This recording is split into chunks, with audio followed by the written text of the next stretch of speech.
कई बार आप परमेश्वर की ओर देखते हैं और परमेश्वर को बोलते हैं, परमेश्वर अपने हेवन को मेरे लिए ओपन कर दे, मेरे परिवार के ऊपर अपना स्वर्ग खोल दे परमेश्वर, मेरे बिजनेस के ऊपर अपना स्वर्ग खोल, मेरी सेवकाई के ऊपर स्वर्ग खोल। मेरी सेवकाई उस सेवकाई की तरह फलवंत क्यों नहीं है?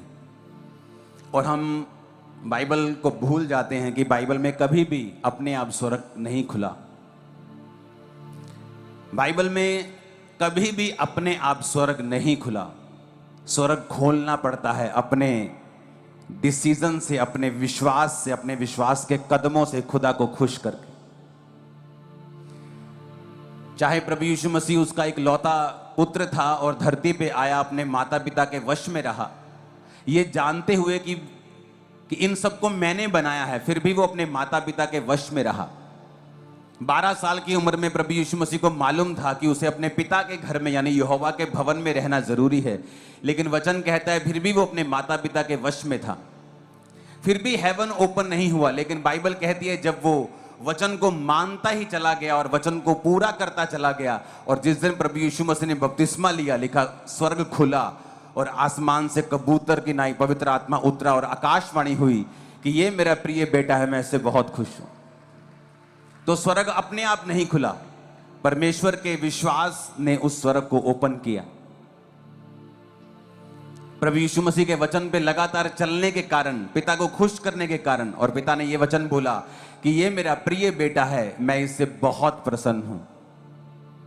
अपने आप स्वर्ग नहीं खुला, बल्कि स्वर्ग को ओपन किया गया विश्वास के द्वारा।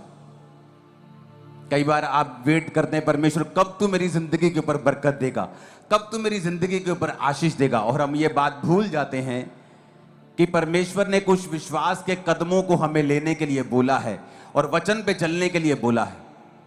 बाइबल कहती है, जब हम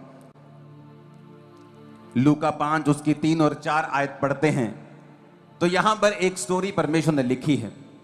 बाइबल कहती है परमेश्वर जब लोगों को वचन सुना रहे थे तो लोग भीड़ ज्यादा होने के कारण परमेश्वर को वचन नहीं सुनाने दे रहे थे और परमेश्वर पर गिरे जा रहे थे। और जब परमेश्वर के ऊपर गिरे जा रहे थे तो परमेश्वर ने एक आइडिया निकाला। परमेश्वर ने कहा, पतरस अपनी नाव पर मुझे चढ़ा और मुझे पानी के अंदर ले जा, मैं पानी के अंदर से लोगों को प्रचार करूंगा ताकि लोग मुझे डिस्टर्ब ना करें और मैं लोगों को अपना वचन दे सकूं। और वचन कहता है कि जब पानी के अंदर परमेश्वर नाव को लेके गए और अपना प्रचार खत्म कर लिया, और उसके बाद पतरस को कहा कि पतरस जा और अपने नाव गहरे में ले जा और अपने जाल डाल। जब वह बातें कर चुका, वचन दे चुका, तो शमौन से कहा गहरे में ले चल और मछलियां पकड़ने के लिए अपने जाल को डाल। और आगे पतरस जो था वो मछुआरा था, परमेश्वर मछुआरे नहीं थे। मछुआरों को मालूम होता है कौन सी मछली कहां पर है, किस टाइम पकड़ी जाएगी, सुबह के रात को, उनको सब पता होता है। लेकिन वचन ये कहता है कि प्रभु यीशु मसीह ने कहा गहरे में जाल डाल। कई बार जहां आप होते हैं अपनी लाइफ में और परमेश्वर की ओर देखते हैं, परमेश्वर कब तू मुझे ब्रेक थ्रू देगा, कब तू मेरी सेवकाई में वो ब्रेक थ्रू देगा, कब तू मेरे फाइनेंस में एक मोड़ मुझे देगा, कब तू मुझे बरकत देगा, कब तू मुझे अगले लेवल पे लेके जाएगा। और ये कभी भी पॉसिबल नहीं होता जब तक आप विश्वास के कदमों को नहीं उठाएंगे, क्योंकि ये परमेश्वर की जिम्मेवारी नहीं है आपको अगले लेवल पे लेके जाना।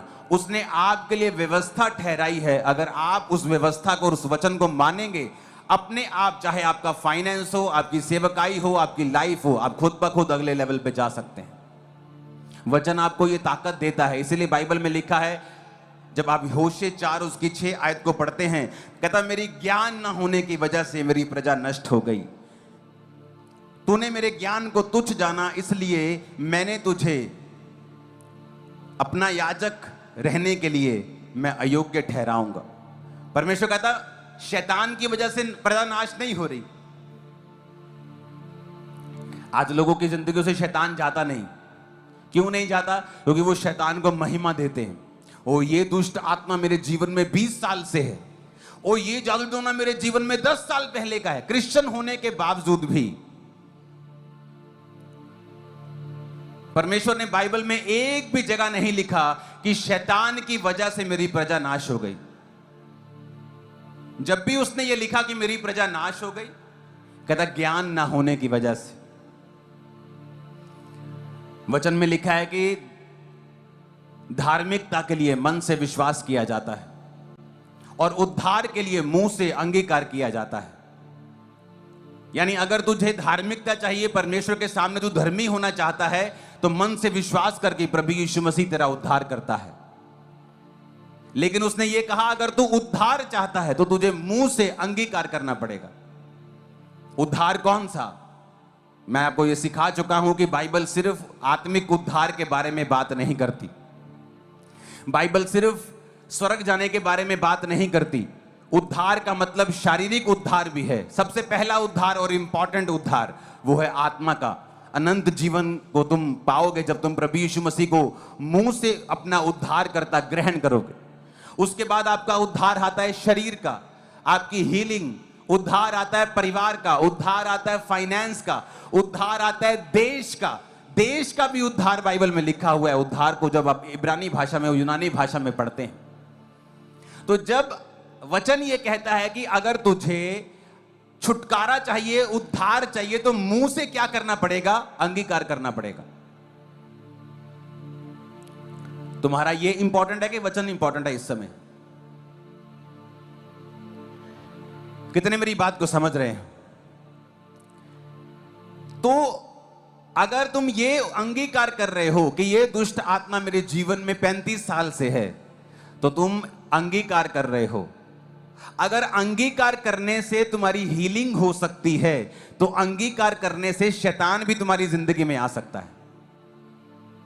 अगर अंगीकार करने से तुम्हारे जीवन में छुटकारा आ सकता है, तो अंगीकार करने से तुम्हारी जिंदगी में बंधन भी आ सकते हैं।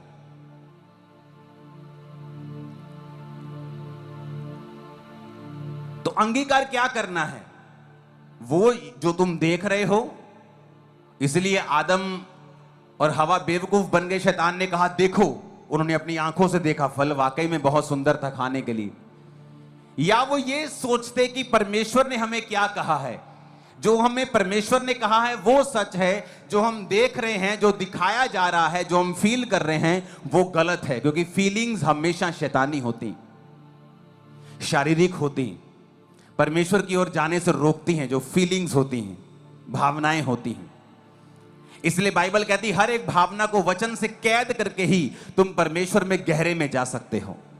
जब परमेश्वर ने कहा पतरस गहरे में जा, तो परमेश्वर आपसे भी बात कर रहा है कि अगर तू ज्ञान की गहराई में जाएगा तो मैं तुझे वो आशीष दूंगा जो नॉर्मल नहीं होगी।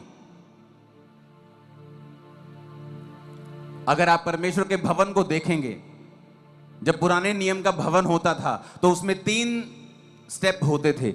एक बाहर का कोर्ट, जहां पर हाथों और पांवों को धोते थे, यानी अपने गुनाहों को माफ करना। फिर अंदर का पवित्र स्थान। अंदर के पवित्र स्थान के बाद तीसरी फोटो आती थी, तीसरी जगह आती थी परम पवित्र स्थान। जो परम पवित्र स्थान आप अपनी स्क्रीन के सज्जे हाथ देख रहे हो, इस वाचा के संदूक में परमेश्वर ने मन्ना रखने को भी बोला था। लेकिन अगर आप उससे पीछे की जगह पे जाओगे तो वहां भेंट की रोटियां पड़ी होती थी पवित्र स्थान में। तो 2 तरह का खाना पड़ा है, एक रोटी पड़ी है और अंदर एक मन्ना पड़ा है। रोटी जानी जो आपने बनाई है, मन्ना जानी जो परमेश्वर ने बरसाया है। एक क्रिश्चियन 2 तरह की जिंदगी जी सकता है। आप रेगुलर से क्रिश्चियन हैं, कभी प्रेयर कर ली, कभी छोड़ दी, कभी गहरे में चले गए, कभी पार्टी में चले गए, कभी चर्च चले गए। आप एक अच्छे से क्रिश्चियन हैं, गुड से क्रिश्चियन हैं, यानी अभी आप परम पवित्र स्थान में नहीं पहुंचे हैं। परम पवित्र स्थान में जो चीज थी वो मन्ना था। वो मन्ना जो खुद परमेश्वर ने आपके लिए रखा था, जो परमेश्वर बरसाता था इजराइलियों के लिए, वो डायरेक्ट जो हेवन से आता था, उसे इंसान पैदा नहीं कर सकता था। कई बार आप अपनी लाइफ में देखते हो और बोलते हो परमेश्वर मुझे वो चाहिए जो किसी के पास नहीं हो, मुझे ऐसी बरकत चाहिए जो मेरे परिवार में कभी नहीं आई, मुझे ऐसे गरीबी के बंधन तोड़ने हैं जो मेरे परिवार ने कभी नहीं देखे टूटे हुए। अगर आपको ऐसी लाइफ चाहिए तो आपको परम पवित्र स्थान में जाना पड़ेगा। आप पवित्र स्थान तक जाकर गुड क्रिश्चियन बनकर उस स्थान पे नहीं पहुंच सकते। आपको बेस्ट क्रिश्चियन बनना पड़ेगा, अपना बेस्ट परमेश्वर को देना पड़ेगा। और बाइबल क्या कहती है?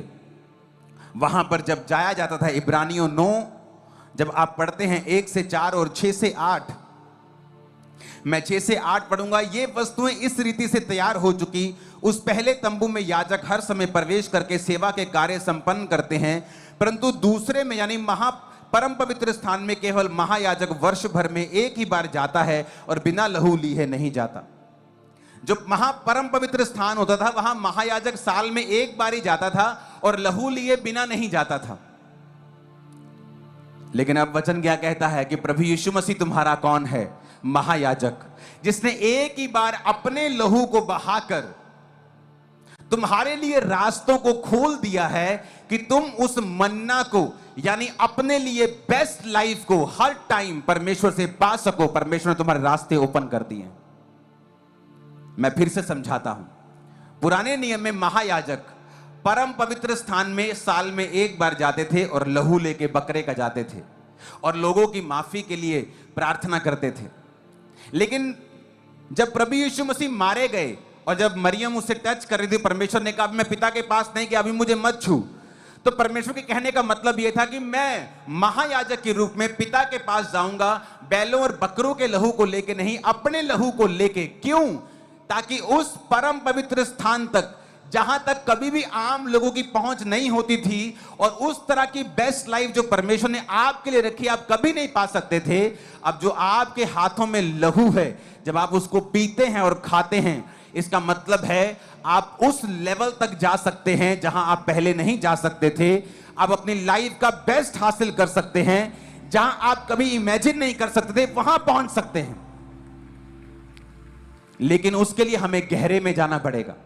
आज वो क्रिश्चियन भी हमारे बीच में मौजूद हैं जो अच्छी मसीही लाइफ जीते हैं, बैलेंस है इधर भी संसार के साथ भी और दुनिया के साथ भी। लेकिन ऐसी क्रिश्चियन लाइफ जो 100% फ्रूटफुल है, जो फ्रीडम की ओर लेके जाती है, जो छुटकारे की ओर लेके जाती है, बड़ा छुटकारा आपके परिवार का, लाइफ का, फाइनेंस का, मिनिस्ट्री के फाइनेंस में, वो पॉसिबल नहीं है अगर आप गहराई तक नहीं जाएंगे, अगर आप उस मन्ने तक नहीं पहुंचेंगे जो परमेश्वर आपके लिए बरसाता है। और उस गहराई तक जाने के लिए आपको सेक्रीफाइस करने पड़ेंगे बहुत सारे। आप वो नहीं कर सकते जो लोग कर सकते हैं। आपकी प्रार्थना का समय, और सबसे बड़ी बात क्या है, जब आप गहराई में जाने की कोशिश करते हैं, जब आप उस स्थान पे जाने की कोशिश करते हैं जहां हर एक क्रिश्चियन नहीं पहुंच पाता, तो लोग आप पर तरह तरह के ताने कसते हैं। एलिया ने क्या कहा? अलीशा ने कहता जा, छड़ी लेके मेरी जा और रास्ते में किसी को नमस्कार नहीं करना, और कोई तुझे नमस्कार करे तो किसी का जवाब नहीं देना, बस ये छड़ी लेके जा और मुर्दा लड़के के ऊपर रख दे छड़ी और वो जी उठेगा। अब वो रास्ते में जा रहा है, उसे लगा ये तो बड़ी घमंड वाली बात होगी, लोग तो मुझे घमंडी कहेंगे कि मैं किसी को हेलो नहीं, किसी को जय मसीह नहीं कह रहा हूं। क्योंकि जैसे लोगों ने लाठी देखी अलीशा की गेहजी के पास, तो सबको लगा कि भाभी वाह कहा जा रहा है गेहजी, होर जी जय मसीह संत जी। और संत जी सबको जय मसीह का जवाब देने लगे, सबके पास हाल चाल पूछने लगे, बैठने लगे कि इसलिए कोई मुझे घमंडी ना कहे। परमेश्वर चाहे तुम्हारे जीवन से मसा उतर जाए, तुम्हारे जीवन से फोकस हट जाए, वो तुम्हें मंजूर है, लेकिन कोई तुम्हें कुछ कहे नहीं। क्यों? क्योंकि जब ये सेवकाई की शुरुआत हुई तो मुझे बहुत सारे मैसेजेस आते थे कि हम 10 पास्टर यहाँ इकट्ठे हो रहे हैं, आप आए। एक दो बार मैं कहा तो वहां पे लड़ाइयां होती थी, ओए तू मेरे बंदे वहां कैसे ले गया, ओए तू तेरे बंदे मेरे बंदे तेरी चर्च में, ऐसी बातें वहां पे होती थी और परमेश्वर को ये पसंद नहीं था। मैंने कहा अगर मुझे वो चाहिए जो गहरे में है, अगर मुझे वो चाहिए जिससे मैं अलग दिखूंगा, अगर मुझे वो चाहिए जो यूनिक होगा, जो पहले कभी नहीं हुआ होगा, तो मुझे एक ऐसा फोकस रखना पड़ेगा जो चाहे मुझे अलग अलग तरह के नाम दे जाए, लोग मेरी बदनामी करें, लेकिन मैं उस फोकस को छोड़ूंगा नहीं। क्या हुआ? मैंने अपने आप को अलग किया। मेरी प्रार्थना का समय, बाइबल का समय, वर्शिप का समय, हर एक चीज का एक समय था। उस समय पर मैं बैठता था, सेवा करने का एक समय था, फालतू चीजें के लिए कोई समय नहीं था, पूरा 100% फोकस परमेश्वर के ऊपर था। फिर आप जानते क्या हुआ? वो हुआ जो पहले कभी नहीं हुआ था। आप मेरी बात समझ रहे कि नहीं? अब मुझे बताने की जरूरत नहीं क्या क्या हुआ, ये दुनिया आप जानती है। लेकिन उसकी स्टार्टिंग कैसे हुई? क्या आज मैं पास्टर से नहीं मिलता हूं? मैं मिलता हूं, बहुत से पास्टर्स की चर्चेस को बना रहा हूं, बहुत से पास्टर्स की हेल्प कर रहा हूं, बहुत से पास्टर्स के साथ मेरे अच्छे संबंध हैं अभी। लेकिन उस समय अगर मैं ऐसे संबंधों को अपनी आत्मिकता के प्राइस के ऊपर बनाने की कोशिश करता तो आज मैं वहीं होता जहां वो हैं। मैं किसी की हेल्प ना कर पाता, किसी के साथ ना जा पाता, आज इतने बड़े बड़े कार्य मैं नहीं कर पाता। तो कई बार जब परमेश्वर आपको फोकस रखने के लिए बोलता है तो लोग आपको बोलेंगे, ले अभी तू तो लागी हो गया, तू आंदा ही नहीं। आपके दोस्त आपसे नाराज होंगे, आपका परिवार नाराज होगा, आपके रिश्तेदार नाराज होंगे। पर आपको यह डिसाइड करना है कि आपको क्या वो चाहिए, कि जो बंधन आपके परिवार में सालों से है, जो गरीबी का, जो बीमारी आपको सालों से नहीं छोड़ के जा रही, क्या वो रिश्तेदार, क्या वो दोस्त आपको उस बीमारी से आजाद कर सकते हैं? नहीं। क्या वो आपको छुटकारा दे सकते हैं? नहीं। तो फिर क्यों उन लोगों की परवाह करना, और क्यों नहीं अपने फोकस को 100% लगा के रखना?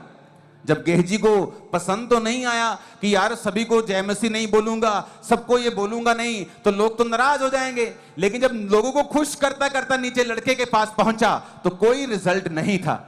आज लोगों की सेवकाइयों में कोई रिजल्ट नहीं आता, उनकी पर्सनल लाइफ में रिजल्ट नहीं आता, फाइनेंशियल लाइफ में क्रिश्चियन लोगों की रिजल्ट नहीं आता। क्यों? क्योंकि आप लोगों के ऊपर फोकस है कि लोग क्या सोचते हैं, लोग क्या कहते हैं। आपको यह मतलब होना चाहिए कि परमेश्वर मुझसे क्या कह रहा है।